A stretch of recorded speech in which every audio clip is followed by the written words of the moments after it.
Good morning. My name is Nick Wakefield. I'm the founder and the managing director at Regulation Asia. Thank you all so much for coming. I think we've had, over 200 people registered today, so thank you very much for coming along to the second annual India Regulatory Summit. So obviously it's a pleasure to host this. We at Regulation Asia host events across Asia Pacific, and this is the second time we've hosted in India. Just a few short words from my side, and then I'll hand over to Peter Guy, who's our editor-in-chief. This is our second summit.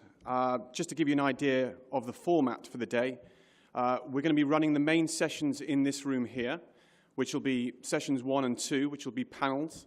After the first panel, we'll break. Then we'll come back in here, have the second panel, and then we'll break for a lunch. The second half of the day is a bit different to last year, and we'll be actually splitting into 2 streams. The first stream will focus on banking, the second on capital markets.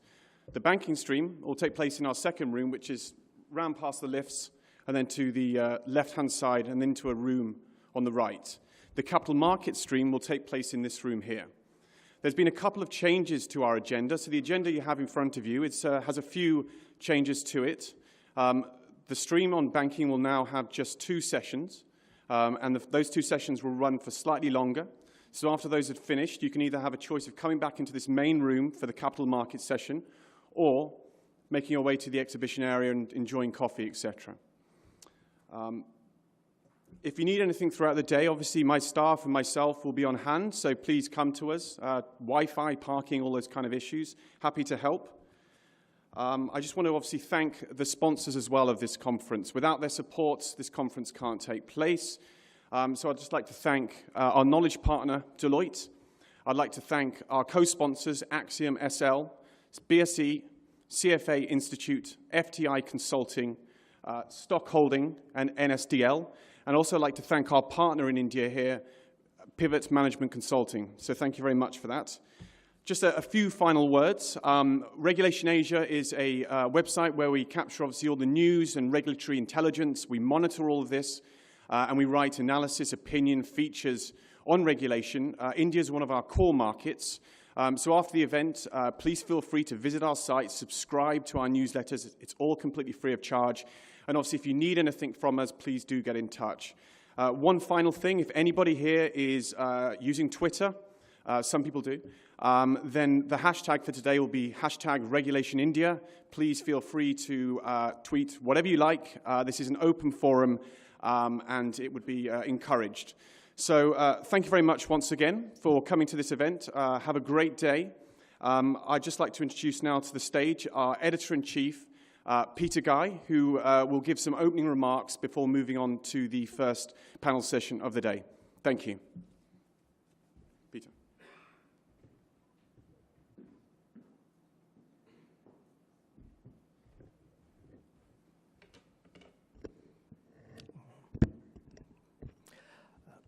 Thank you, and good morning, everybody. I think our gathering is an opportunity to review not only regulatory developments around the world and in major markets in this region, such as India and China, but it's also good for us to share, understand, and reflect upon how not only regulations lead the financial industry, but they're closely interwoven with technology, banking operations, and most of all are deeply affecting economies and cultures as financial institutions move to complying towards them. Moreover, as the editor-in-chief, I also bring 20 years of experience in banking, in particularly proprietary trading, which is now considered an extinct profession thanks to Dodd-Frank, but also risk management, asset management, and developmental banking. And in this new era of regulation, which is coming close to its 10th year, it creates both opportunities strategically, tactically, but also hazards and risks. I think since 2008, the new regulations which are being imposed around the world, has created not only arbitrage opportunities, which I think are actually being reduced as countries, financial systems continue to conform, but also unintended public policy export outcomes. Living in this region, for example, a lot of capital requirement regulations may be more suited towards large SIFI banks, but sometimes they're not suitable for a lot of banks in the region which engage in developmental activities. So these things have to be ironed out within all the frameworks. I think how international regulations relate to India and how India responds to them both domestically and internationally will be crucial, just as you can see how China is trying to do so. By internationalizing the RMB, everyone can see it has created opportunities and challenges for China. One of the main ones is a demand for transparency, in this case, the management of the foreign exchange, a demand for transparency that the country is still trying to cope with and to improve upon. It shows the immense pressure, scrutiny, and volatility that can occur as internationalization becomes implemented in both regulations and operations. In the case of international financial centers, just looking at the Shanghai Free Trade Zone, which is not only a free trade zone for commodities and goods, but also represents a foreign exchange free trade zone domestically situated for the first time in China. Even that is proceeding very carefully, given the recent volatility of the RMB and the higher profile the RMB has across the world. And in other areas, such as bankruptcy reforms, which are ongoing, ongoing in numerous countries. In the case of India, seeing how other countries deal with it will mark important lessons in what works both legally and culturally in the country, because bankruptcy is probably the most sensitive and emotional area of banking and finance, because it deals a lot with closure of assets, write down on debt, and there are a lot of court processes indigenous to every country, which make it either easy, difficult, or impossible to reform. And in other topics we'll be covering in our session today, such as fraud, we've actually written about it extensively in Regulation Asia and talked to different practitioners. And one thing a lot of investors, multinationals, and foreigners don't understand is that every culture views fraud differently. Indeed, in something like China, fraud, financial service regulation fraud, is not seen as such a bad thing to try to commit. If you go look at the news, since the stock market crash in China, there's been dozens of senior financial officials, both on the regulatory, government, and private sector side of investment houses, senior level people. In fact, six of the top directors at CITIC, China's biggest investment bank and brokerage, have either been detained or arrested for fraud. And talking to people in the fraud, experts in the fraud business, investigators, they bluntly tell me, among mainland Chinese, fraud is not seen as a high risk. Specifically, reputation conduct risk is not considered high valued in China. So there are many important nuances that organizations going into, let's say, in this case, China, don't understand of how fraud and its meanings are perceived, and how they are understood determines how you settle it and solve it. And finally, among the other topics we talked about, I'd just like to remark about high-frequency trading, or financial or fintech, financial technology.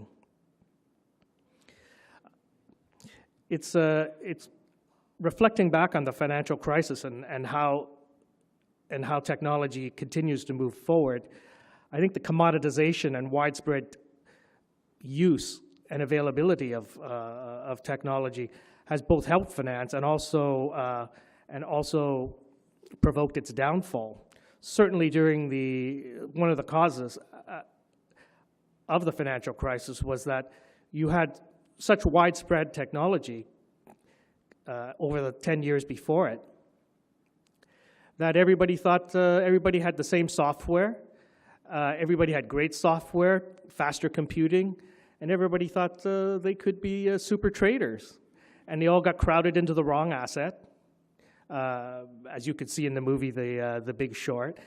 And even today, as an editor who talks to major asset management houses, I don't talk to major proprietary traders anymore because they don't exist, but there still is asset management. As someone who talks to them, I can frankly and bluntly say everybody talks, acts, thinks the same. Everybody is using the same. Everybody is using the same software with the same assumptions. And when I talk to banks, prime brokers, over drinks, especially over drinks, they'll tell me everybody is crowded into the same trades, and a lot of that is driven by technology. So I think in our discussion, and I hope to hear your thoughts on it too, I'd like to hear everybody's experience with how even something with mobile technology, which will improve financial inclusion of people throughout the country, how that and also high-speed trading will play a role in the regulatory framework, and hence also in the development of finance. I mean, just to note, for electronic trading, high-frequency trading, the Department of Justice in the United States recently made its first charge and conviction of Michael Koska for spoofing in the United States. And there's also a British national that they're seeking extradition of from his mother's house near the airport, who was just using effectively online software and some extra software he bought, again, to spoof and to not only cause a crash, but according to the authorities, to try to distort the market. Everybody spoofs. I mean, buying and selling, withdrawing bids and sales. And when the people I talk to in the market now, no one knows, well, how much spoofing constitutes a crime and what constitutes a civil offense. So you can tell. Authorities now, regulators now, emboldened by the financial crisis, are taking the lead on trying to define the law. The only problem is you don't define a law through prosecution. You define it through more clarity, more transparency, more discussion. However, that's the route the Department of Justice has taken, and I think it shows the importance of financial technology and the kind of threat it actually represents to a lot of regulators, that they want to quickly get on top of it. So I hope we have a great discussion today. We have some really interesting panels lined up, and I hope all of you feel free to participate, to challenge and to provoke some interesting ideas. Thank you.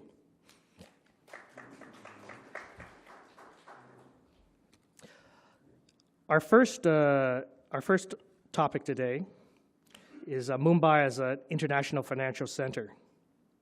10 years of the Percy Mystery recommendations.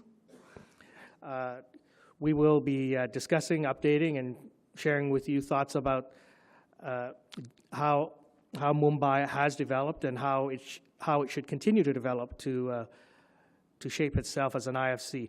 Could the panelists please come up? Thank you.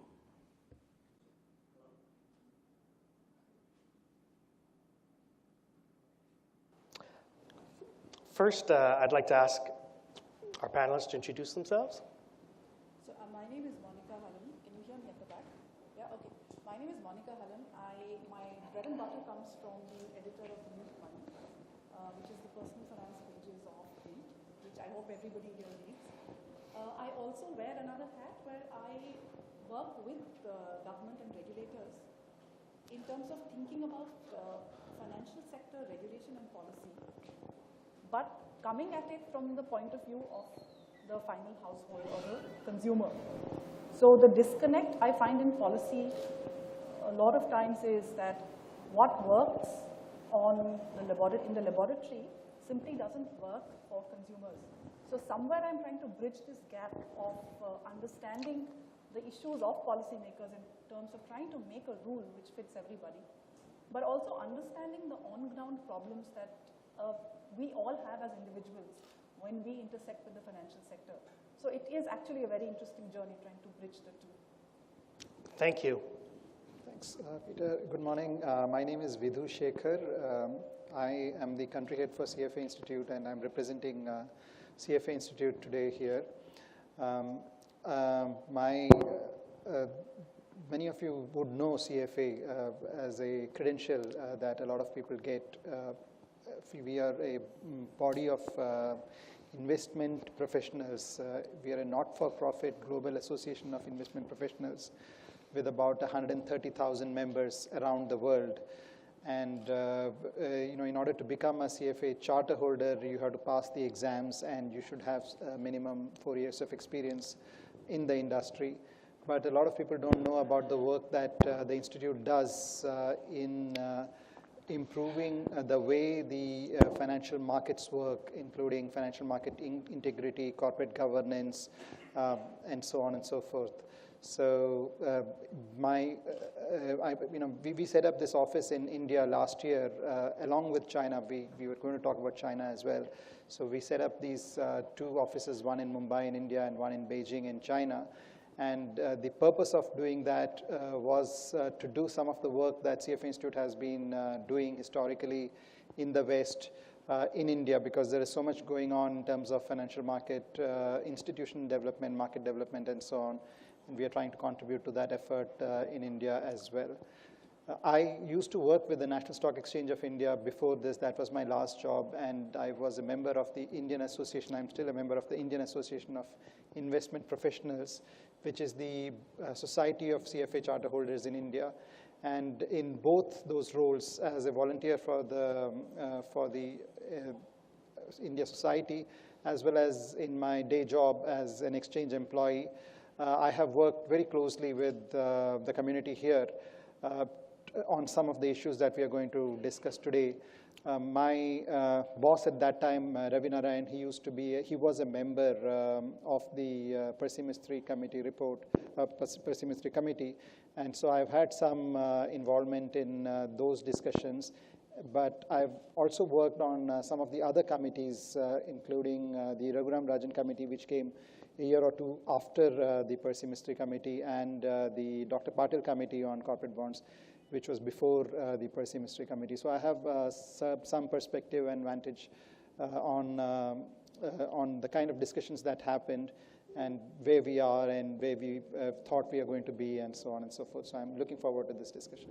And I will just add a little bit, because you mentioned the committees. So after you left, then I must have taken over, because then I was a consultant to the Swaroop Committee, and then I was a member of the Bose Committee. And through all of these committees, when as a later committee member you read the earlier committees, the thread which began with Percy Mystery has gone on. We haven't let go of it. So different people at different stages of time have independently come to the same conclusion, which began with the Percy Mystery. So when you go back and read it, we are still debating the same issues. So starting from Percy Mystery to the latest, which is Bose Committee, I think we are all saying still the same thing. Thank you. I think India is ideal, first of all, to support Mumbai as a financial center. If you look historically, the financial services of this country have moved very effectively from back office processing of a lot of banks to knowledge processing and management. The next stage is creativity, intellectual property, creating the new technologies, which is already going on today. So situating a financial center from an outsider's point of view, situating a financial center in Mumbai is a natural next step. However, defining what a financial center is also a large framework of decisions that have to be made, because there are different kinds of financial centers. What domestic changes, if any, should be made to accommodate a financial center, and how it affects the both service and international role of the national currency. As I said earlier, looking at China's experience, it likes to do pilot projects, but even you see less talk of the Shanghai Free Trade Zone in the papers since the recent volatility. So even China has had to, as it says, feel the stones very carefully as it crosses the river into liberalization, into internationalization. I guess I'd like to get your guys' feelings on really where does it stand after the 10 years of the Percy Mystery Report, and have any concrete decisions been made on defining that role for Mumbai? In some ways, I would say that the Percy Mystery recommendations were never meant to be implemented. It is a sort of bold statement. It is, the report itself says that the discussion on Mumbai as an international financial center is a metaphor for reforming the Indian financial system. So using what will it take for us to become an international financial center as a question, as a vision, the report goes on to say that, it cannot happen unless you do this, you do this, you do this, and you do this. And of course, all those things are, at least at that time in 2005, they were so far away from the reality of the Indian situation that the natural reaction for anybody who reads the executive summary is that, this is not going to happen. And if this is not going to happen, Mumbai is never going to become an international financial center. So that's the first reading. But then I think the great contribution that the committee did was to articulate this whole problem, to set it in some sort of context, and to give the terminology of what international financial services are, and why do we want to do this, and why is it hurting us when we don't do something, and so on. And nobody has done that job as well before that committee or after that committee. So when we look at the committee recommendations, they have these three different sets of recommendations. The first one is on macroeconomic management. The second one is on regulatory architecture, and the third one is on urban infrastructure development. So we can discuss each one of those separately. But each of those three areas, what we are saying is that various things need to be done before you can even start thinking about Mumbai as an international financial center. So we haven't really, I want to come back later on some of these areas where we have made real progress, but in many other areas we are debating the same issues over and over again, as Monika has pointed out. I completely agree with what Vidhu is saying, that it's more like a mission statement, and when you go back and read the report again, it is both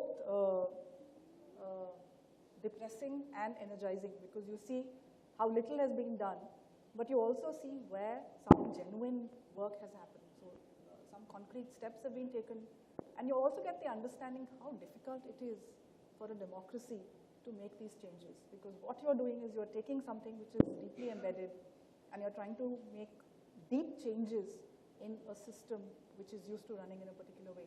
I'll just pick up on one part of the report when it says that the competitive advantage of an international financial center, as different from a free trade zone or a Mauritius, Cayman Island kind of a tax haven, but a true international financial center it depends on 7 key factors. And I will pick up the one which is relevant to me in my work with housing finance. It says that a key factor which gives you international competitive advantage is a well-developed, sophisticated, open financial system which has an array of proficient liquid markets in equities, bonds, currencies, interest rates. The integration of the market segments and absence of artificially compartmentalized, isolated financial markets that are barred from having operational linkages with one another. Now, in both the cases, one, we are saying that there's an array of financial products which are liquid and traded and consumed. From the point of view of the consumer of financial products in India, we don't have the products out there yet because of various parts of the market working the way that they do. For instance, the corporate bond market has not happened. Right? A lot of those issues then go back to the government crowding out a lot of the corporate debt and the inability of the average householder to access these products.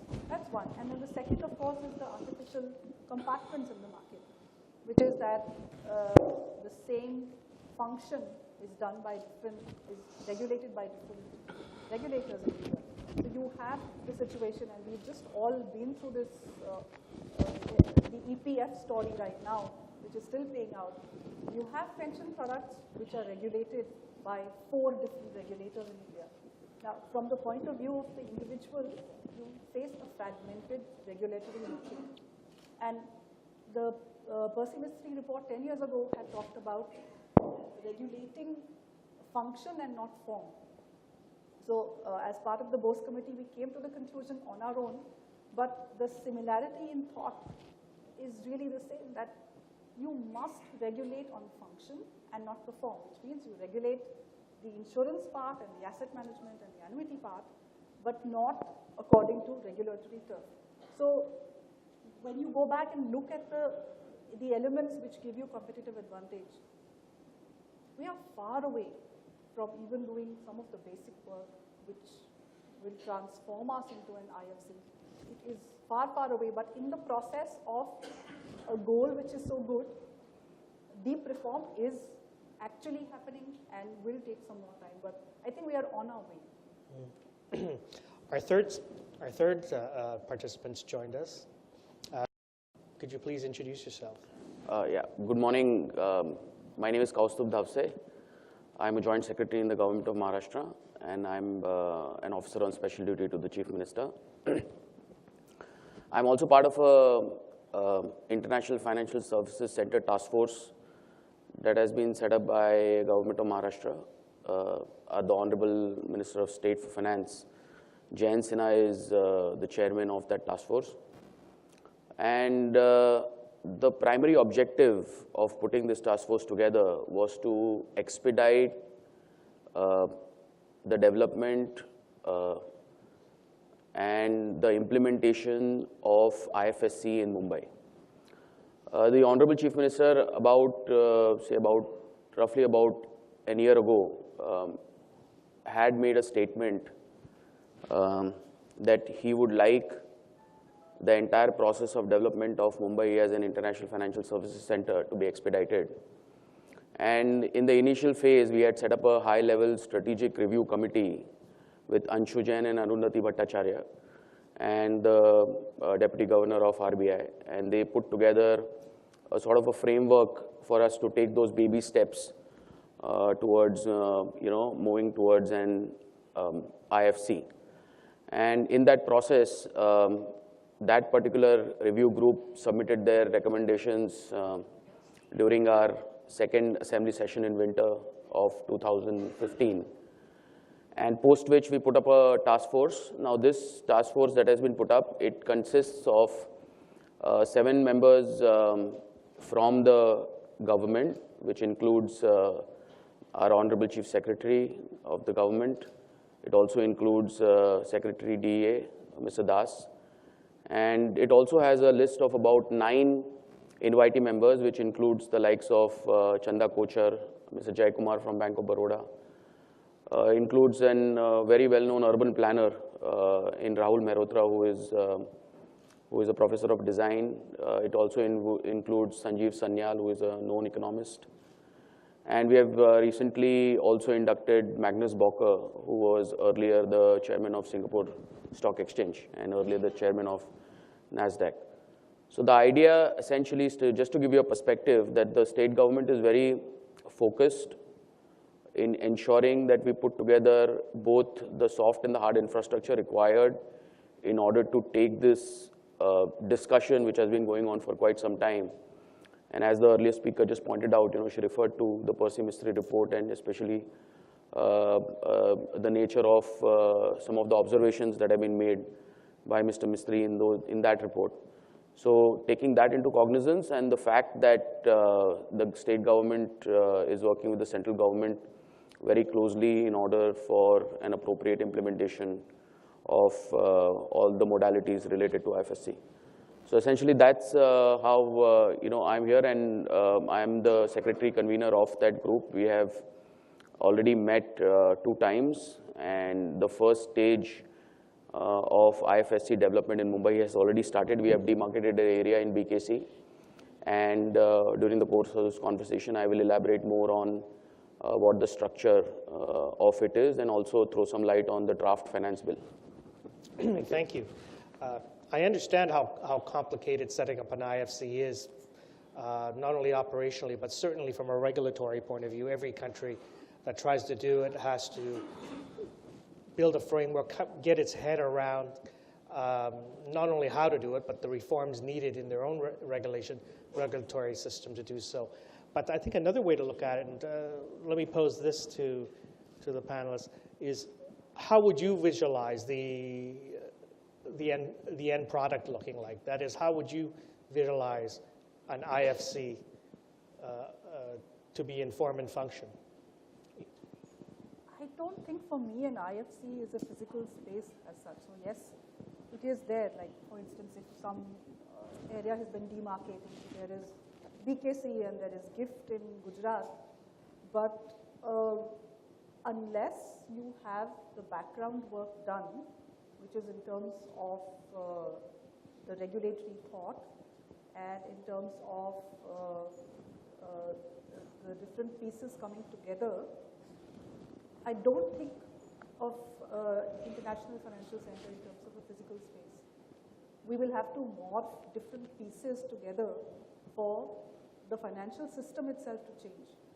So you cannot demarcate a space and say, now we have an International Financial Center. You have a tax haven. Right? So that reform is not so easy. And I'm not so certain what a state government, no offense, but what a state government can do. Right. Because these are issues that some of us have been grappling with for years in terms of trying to nudge policy and regulation in terms of even collapsing the artificial walls between regulators, right? And you look at issues of a bond market, setting up of a PDMA, right. Capital account convertibility. Unless these boxes are ticked, only then do you come to a physical space. So one way of looking at it is what the Percy Mistry report has done, is to define what are the services that are required from an international financial center, and to look at the institutions and markets that are required to provide those services. So it doesn't matter whether a particular law office is in Nariman Point or in BKC, or a particular investment bank works out of Fountain or from Andheri or whatever. That's not important. But the important thing is that are they able to provide the services that are required both by the domestic Indian customers, ranging from the most sophisticated to the small households, and and how well these services can be provided for people outside India as well. Now, I don't remember quite all the whole list, but asset management is one of them. Capital raising, investment banking is another one. Things like tax advisory, transfer pricing. You have private wealth management, and so on and so forth. So there are a set of services that that need to be provided, And we are reasonably clear, like Monika said, what are the things that are preventing us from providing those services in an optimal way. And and through the work of all these committees, it's been well articulated, but yet articulating the problems is not sufficient. We are operating under certain constraints, and we are operating under a particular framework of decision making, and both those things limit our ability to move. And I would think that the expert committee or the state government has set up would contribute to this conversation and get people on board and build the consensus and so on to make those things happen. Importantly, I would say that the situation in 2005, 2006 is very different from what it is now. We are talking about pre-GFC, before the global financial crisis. So if you read Pessimist 3, it is all very standard. You can say IMF World Bank prescription, right? Complete capital account convertibility, totally open access, permit all the innovation that is, that can be done, and so on and so forth. But today we know that we create a lot of risks with that approach. The UK Financial Services Modernization Act was passed in 2000. FSA was created, and now FSA has become FCA, and some of the things that we thought are the right prescriptions didn't really work out. So, so we need to understand the recommendations of that committee in the context of what we have seen and learned since then as well. So it's an ongoing process. I think the way, what you just mentioned has been, was being discussed for several hours, several meetings. It was always a decision as to what do we do first.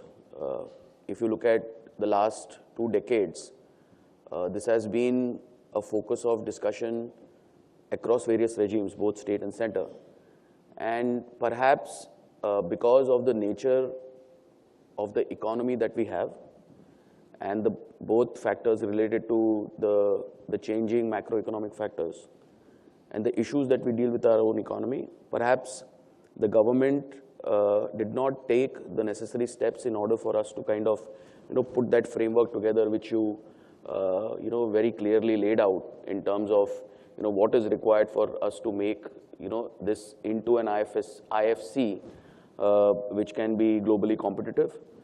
So when we clearly saw that, there is going to be a roadblock in some sense, and, there is not going to be a movement. So the ideation of an IFSC, and, let me kind of elaborate it one more time, that the task force is basically set up to create an IFSC in BKC, which is very similar to the SEZ Act. So what we are trying to talk about is a financial SEZ. Now, when we create a financial SEZ, there are already various benefits as per the IT Act of 1961. In addition to that, if you look at the Finance Bill of 2016, the draft, you will see various proposed amendments or benefits that are going to be extended. And if you look at completely from because you did mention the state, if you look at from a state's perspective, I think I want you to draw reference to the ease of doing business of the World Bank. If you look at the ease of doing business of the World Bank, then we are ranked about, I think, in 2014 we were ranked at about 146. Last year we improved our ranking by about 12, and we have moved ahead. And one of the observations that they have made is, because whenever World Bank does this report, they tend to review or survey Mumbai. And one of the things that has been continuously being told to them, both by investors and financial regulators and even companies, is that there is no established mechanism for arbitration, which is of world standard. So when we talk about IFSE, we just not talk about, we don't just talk about, the soft or the regulatory ecosystem that needs to be created. And I'm not saying that is the most important aspect, but I think there are 2-3 other important initiatives or imperatives which are required to create a conducive environment for foreign institutional investors or any investors who wish to kind of come to Mumbai both from a financial or non-financial standpoint. So that gives a sense of confidence. So the International Arbitration Center has been established. We have started its office in one of the buildings in Nariman Point. And when the IFSE building comes up in the designated or demarcated area, then we will move that. So our submission is that the task force will focus around creating a conducive environment which of both hard and soft infrastructure. And then there is a finance bill, and I completely agree with you that this is a central subject. There is a finance bill, and in the finance bill, if you look at some of the extensions, and if you look at the notifications of RBI, SEBI, IRDA, and the Finance Ministry for GIFT in 2015, which they have laid out, specifically for GIFT, extending those kind of benefits, I think it's a great start, because unless and until we take that first baby step, we will always be in this discussion of putting that framework. And I'm not denying the fact that rupee convertibility is critical. I mean, absolutely not. But the fact of the matter is that what will it take for us to get to that decision point? And will the current regime in the next 2-3 years take that decision? So I think if you create a vibrant, functional, conducive, ease of doing business ecosystem, whether in Mumbai or Gujarat or Bangalore, and demarcate these SEZs and they can come up all over the country, that will add one more step in that direction of moving towards an IFC environment where you then demarcate entire Mumbai, you demarcate Bangalore, you demarcate Delhi. So then that's, I think, step 2.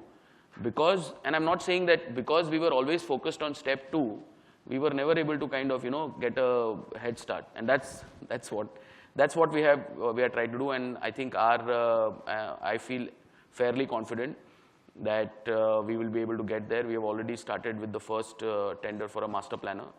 So we want, apart from the fact that it should have the right soft infrastructure in terms of policy and regulations, it should be an iconic building, a place where financial SEZs are known to represent that particular city or that particular. So we plan to change the landscape of Mumbai in terms of how that entire place will come up, and hopefully we'll get there. Thank you. Post-financial crisis, how has the ensuing volatility in the global financial system, capital markets, forex, and shifting policies, how has that affected the formation of Mumbai as an IFC for you guys? Has it made it a lower priority? Is that the reality of it, or has it forced people to change how they see the blueprint? So I'll take this question in context of the regulatory reform which we've seen happen in the UK. So in India, after 2008, there's whole debate about rules-based versus principle-based, of a unified regulator versus several regulators. I think that got opened up once more. And the lessons which we drew from 2008 and the consequent regulatory changes, especially in the UK, I think focused a lot of the thought which went into the Indian Financial Code, the IFSE, which was the result of the RC Commission report. I think those lessons have been understood and have found a representation in the IFSE. And when you look at the IFSE, when you read the IFSE document and you see the work which is actually happening, you do see the change in stance from the person history report, but it's a good thing because we've taken notice of what has happened and have moved from a pure principle-based to saying that this is the principle-based regulation is in terms of the broad direction, but the individual regulators will make rules-based regulation, because without that, it doesn't work. The only thing I would add is that regulatory capacity is a big issue. We do have a good system of regulations. If you see the way our regulations are drafted, or there is stuff that can be done to improve it, but a big gap exists in how well we are able to actually enforce these regulations. And that also plays a very important role in, so what tends to happen is that the weight of regulation is felt by the people who are regulated in terms of the extent of compliances that you have to do and the amount of bureaucracy that you need to handle. But at the same time, it is not clear that is actually getting to the roots of the problem. And there are a lot of places where you still have things happening which should not be happening, despite the fact that you have a good set of regulations. So, Percy Mystery report again talks about something called the regulatory impact assessment. Okay, then I just want to keep referring back to the fact that we are now in the post-GFC era. So, so clearly we are looking at the role of regulators, the effectiveness of regulators, and the limitation of regulators, and issues like regulatory capture in a very different light from what we used to do in those days. But still, transparency, accountability, assessment of how it is working, all that is very, very important. And I think that not enough attention is being paid for various reasons to that part of the story, and that will be an important component.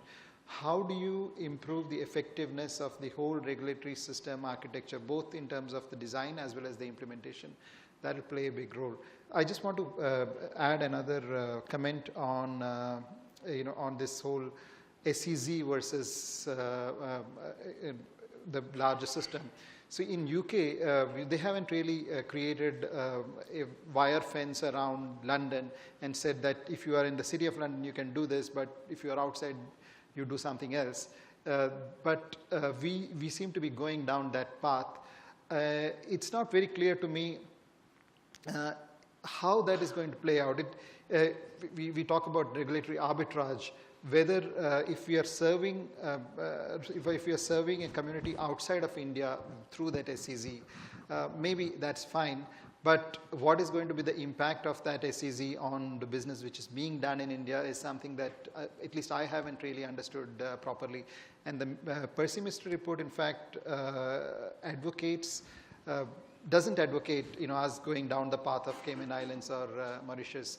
Rather, deep reform which allows us to deliver those services as natural outcome of all the strengths that we have in our system. That's what they are suggesting there.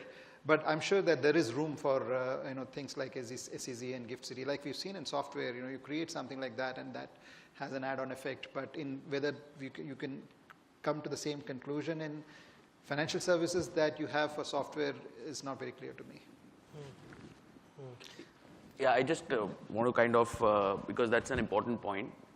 I think this is something which has been under consideration both with the Commerce Ministry and also with the Finance Ministry in terms of what are the additional changes that may be required in order to address this particular issue, whether it is related, when it is related to the domestic market. My limited understanding of the way we are going as of now is that the focus essentially is to get on with creating a mechanism where we can do things which are not currently happening on our soil due to the various difficulties, whether it is related to taxation or any regulatory issues associated with that. So my limited understanding is that step one in that direction should be taken. If you look at statistics, if you look at the amount of loans that are closed by let's say Indian entrepreneurs or large companies outside our soil. So you want to bring that back into if you look at, for example, the issues related to stamp duty. If you look at the capital gains tax on certain items associated with transactions that are done on your soil. So when you look at that perspective, including a $5 billion per year business for arbitration centers globally, and 85%, that's the statistics from Singapore, 85% are from our Indian companies. So the fact of the matter remains that, we distill it a little bit, the entire problem, and start looking at what are the steps that we need to take in order to create the momentum towards what you both have already kind of very clearly, elaborated. And there cannot be an iota of doubt in anybody's mind across the country that the structural reforms that you just mentioned, very nicely, are the direction that the economy or the country needs to take. But we have seen huge impediments, huge discussions. You have seen heads of banks on record, taking extreme positions on, capital accounts. So my sense is that when you do not have a consensus in a specific direction, then what you need to do is that you need to clearly demonstrate. And that's the direction that we have probably strategically decided to take. And there are going to be pros and cons associated with every decision that we take. But I think keeping in mind the larger interest of making sure that we are clearly being established, Mumbai, as an international city, whether it is commercially or in terms of entertainment or in terms of finance, we don't need any certificate globally from anybody, that we already have a very large presence of financial community in this city, and it has a 100-year legacy.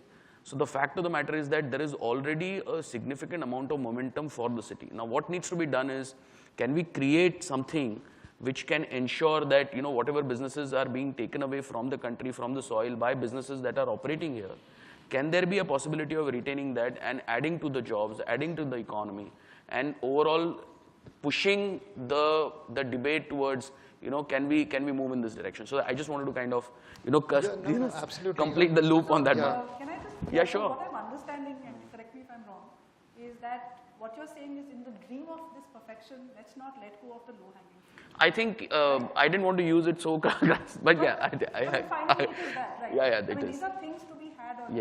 Yes. In our sort of academic view of perfection, let us not let go of these. Yes. I just want to ask you a couple more. So, Sure. what are the other services? So, arbitration point taken, Yeah. insurance point taken. Yeah. Absolutely, it must happen. Very good. What else is being planned in So this? there are, so I may not be at this juncture, because of the discussions that are going on, I may not be able to completely elaborate, because that will set a completely different kind of a debate in the media or anywhere else. So my sense is that we will post every meeting, and that was a discussion that was decided, that was what we decided just pre-budget, is that every single meeting that gets held, we will kind of, make the minutes public. But that's a very pertinent question as to what are the services, and we have completely, because we had Arundhati Bhattacharya and Anshu Jain working on this from July of 2015 to about November, there have been several suggestions that have come forward with specifics as to, what investors want, seek, etc., etc., etc. So allow me some time to kind of, further elaborate on that, but that's a very good question. I can give you an example. I'm not privy to any of those discussions, but I'm from the world of investment management, and what happens is that a lot of the fund managers who manage India funds, they are sitting outside India in Singapore, right? And there is no reason, and they are sitting there because of whether taxes or what they're allowed to do. And people who are actually managing funds for their clients outside India call themselves as advisors and things like that, right? So, absolutely. So we can clearly, that's something that is so obvious, that if you're running India money, so sit here and do it. And asset management is a business that we are doing the BPO, KPO, right? Like we are outsourcing some of these functions from the US and Europe into London, India. Singapore. So the asset managers can sit here and manage the global portfolio. So that's true. Yeah, right. And that will have a knock-on effect onto what the quality of asset management industry in India. So you laid out some of the areas, and all the services basically are going to be the taxation and the alternate taxation and everything revolving around the services that you just mentioned are into consideration as to how we can kind of, and we call it, the larger ease of doing business. Interesting. Let me open the floor to the audience. Any questions, points, issues to make for our panelists?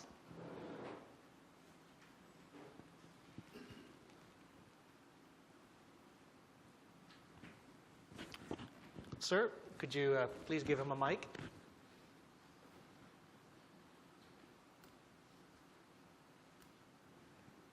on the issue of funds management, international funds management from India, last year's budget we saw some steps,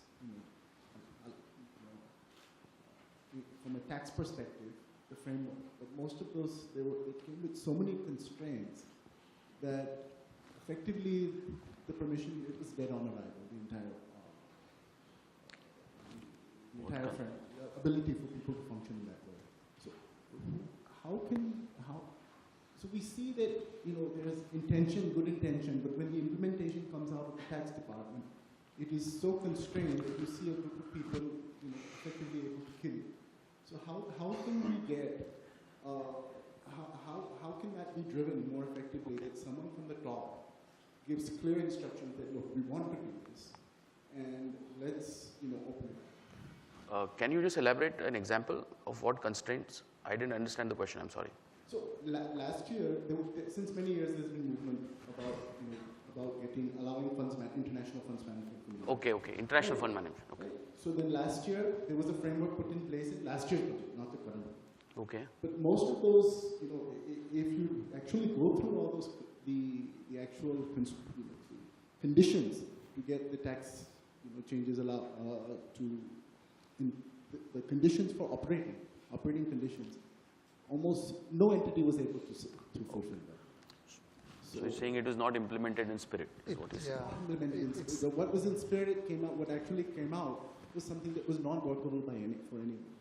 I think that's one of the regulatory challenges or regulatory thought that we face. And so the broad policy or political objective may be well articulated.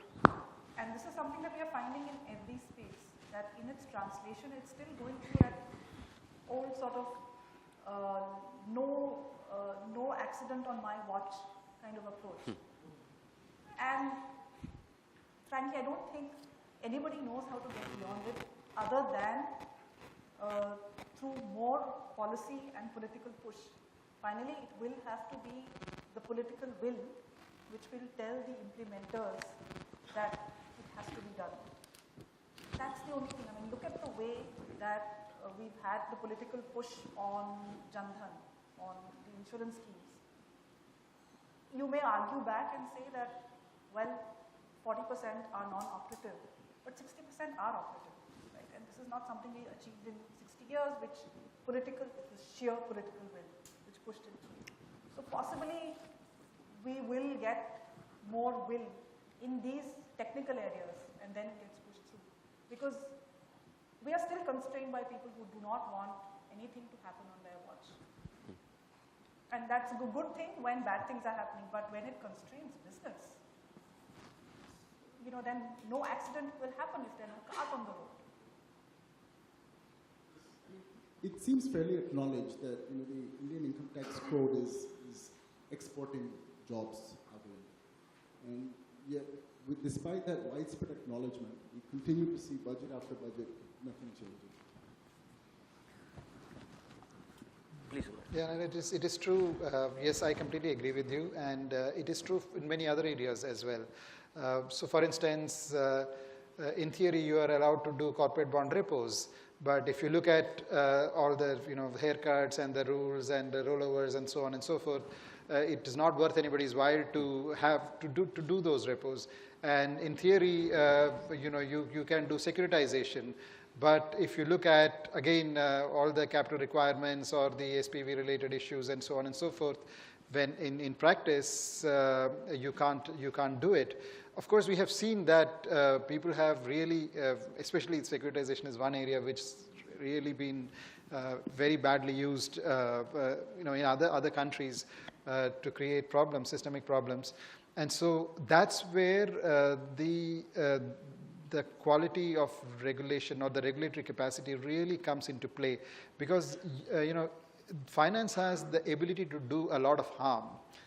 Okay, taxes is actually less important because you could be losing a little bit of tax or you could be collecting a little more tax. But there are other areas where by allowing some things to happen, you don't know what's going to be the consequences. Right. And like Monika said, if you have a very conservative, not on my watch approach, and you don't even understand, right? Because different people are telling you different things, and you don't know who to listen to, and there are all sorts of different opinions, so you'll never get to a stage where there is clarity as to what needs to be done. So it's a hard problem. It's not an easy problem at all. But having said that, I would look at what RBI has done in the space of payment banks. For instance, the problem has been that you don't want to give licenses to people who will collapse a bank because the liability is of the taxpayer and not the promoter. The way that they have gone about creating, I don't know so much about the small banks, but the kind of people who have got payment banks licenses suddenly gives you hope that there is a change, and the way that they're doing it slowly in a phased manner, that gives you hope that possibly some experimentation will start. It's a long journey. So, Raghuram Rajan report talks about 100 small steps. So, there are these, if you have a clear understanding, you build a consensus, and that's a big difference between, I like to think of the three committees that, I had some association with. The Rajan committee was, did a lot of good work in terms of both digging deep into what the underlying issues are and also building consensus within the committee members when it presented its report. The Mistry committee was, this is the theory and this is how it should work, and if you do all these things, then without concerning itself with how you would really go about. It does talk about, and it's a bold approach and so on. So it was very clear by reading that, as I said earlier, that there is no clear path to implementing this kind of a utopia that the committee is talking about. And before that, the Patil committee was about, okay, RBI is here, SEBI is here, what do you agree with? Let's agree on this and put out some recommendations as to the minimum common base of what's acceptable to everyone. So there are some committees which work like that and so on. But the interesting thing is that when you have all these conversations and then you get people together and say that, okay, let's see what the practical solutions are. And the Nachiket Moore committee is a very good example of how well they've analyzed and the kind of solutions that they have proposed and how well it's being implemented now.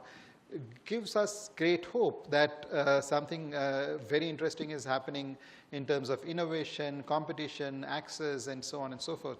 And if it can happen there, I'm sure it can happen in other places as well. So who knows? It's a journey. We are seeing what, it's sort of, as we see, it's playing out. But the practical difficulty of translating committee reports or even law into action. It is difficult. So I'll give you an example. I've been associated with the FSLRC report on the consumer protection piece and finally IFSE draft law is there, and FSTC through the joint regulator mechanism agreed on certain basic things, one of which was that each regulator will do a cost-benefit analysis before a regulation is put out. Because right now it's whimsical. The regulator get up in the morning and put some regulation out. A lot of it is badly drafted. A lot of it, you don't know why he's done it. But so through FSTC, they all signed on that, all regulators, that there will be a cost-benefit analysis.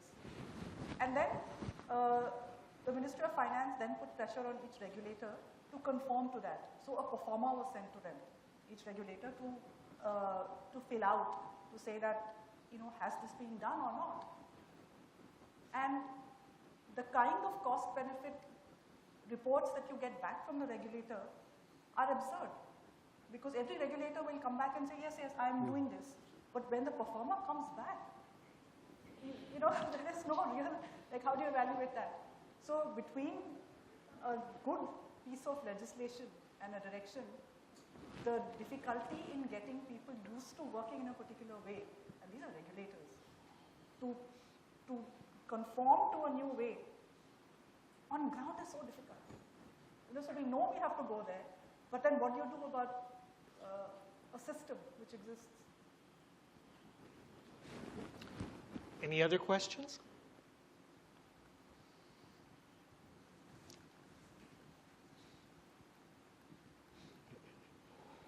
Hi, I'm Sandipta from Deutsche Bank. So I have a question more generic in nature. Like you guys have spoken about the various committees you have been a part of organized since 2005, since the last both committee. So I would like to know I mean, how these committees have like progressed from one after another in terms of learnings from the mistakes that they have done in the previous committee or like, evolving over time. So is it about taking the best practices that has been done across the globe, or is it about some out-of-the-box thinking or the reform-based approach that they do? How do they progress committee of committee?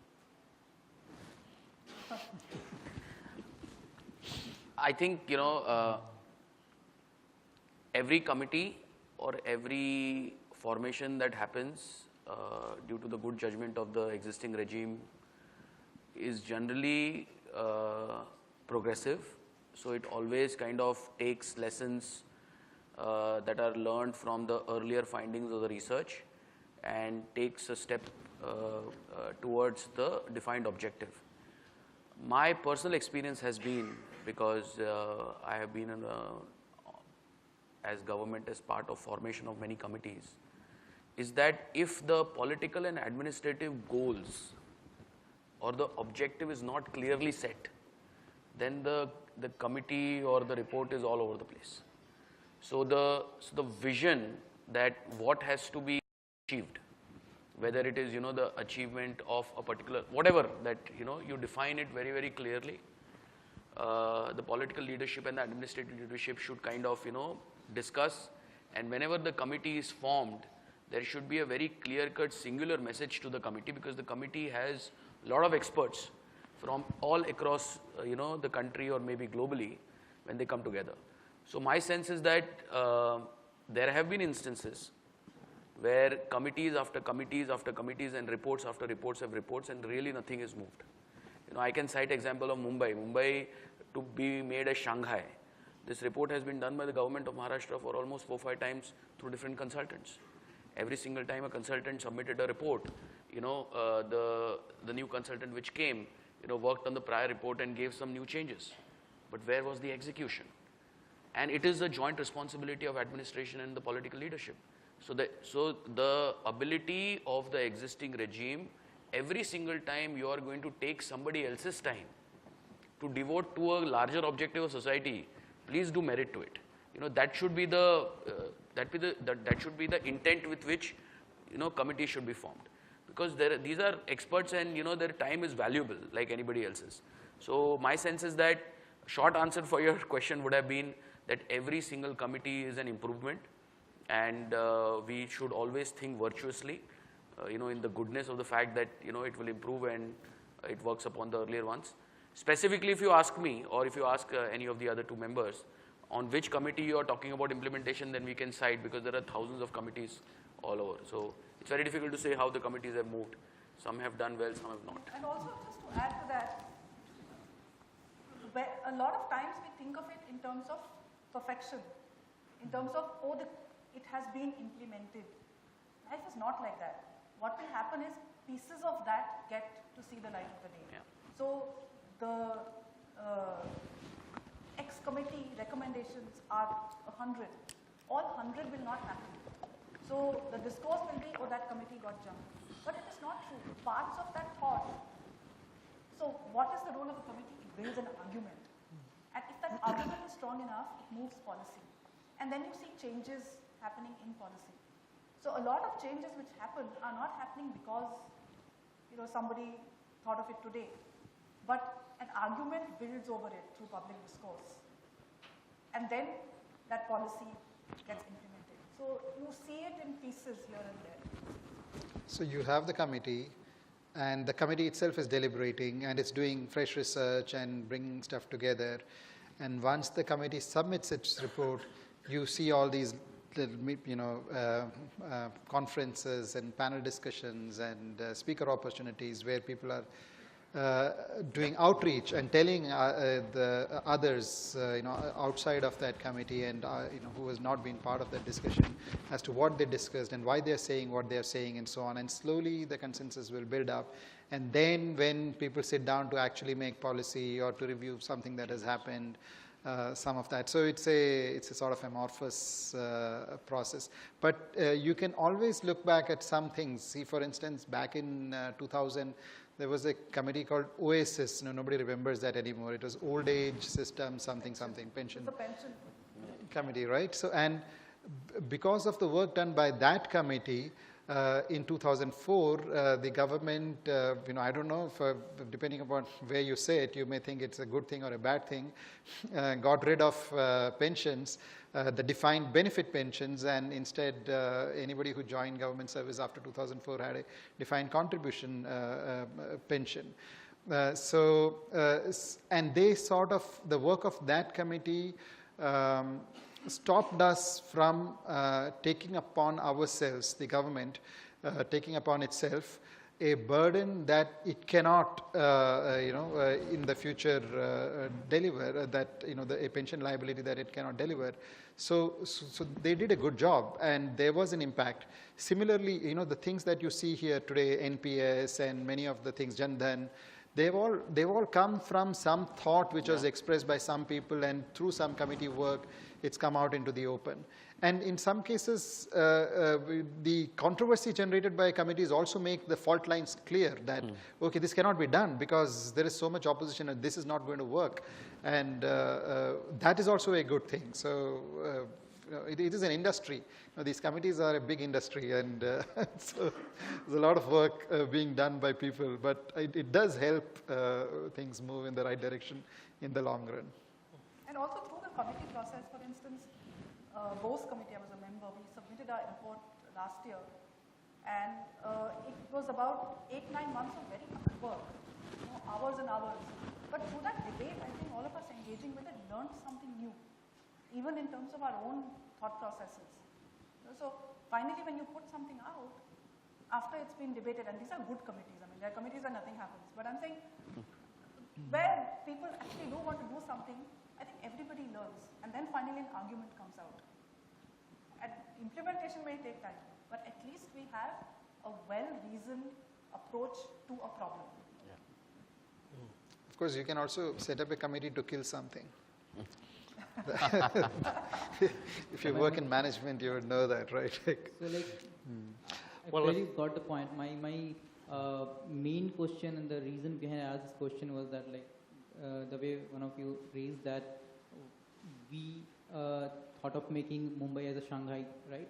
So we had more than one committees for the same, right? So definitely there is an implementation issue which is stucking one after another, right? So if one of the committee recommendation didn't work, then definitely the second committee should have worked on those realistic problems and then coming up with that. Even after having 4 committees, if we are still not there, then I think there is some inherent problem in decision making itself.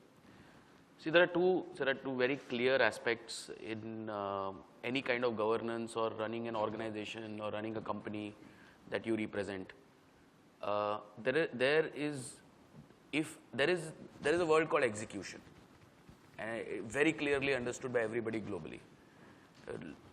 Billions of books have been written on it.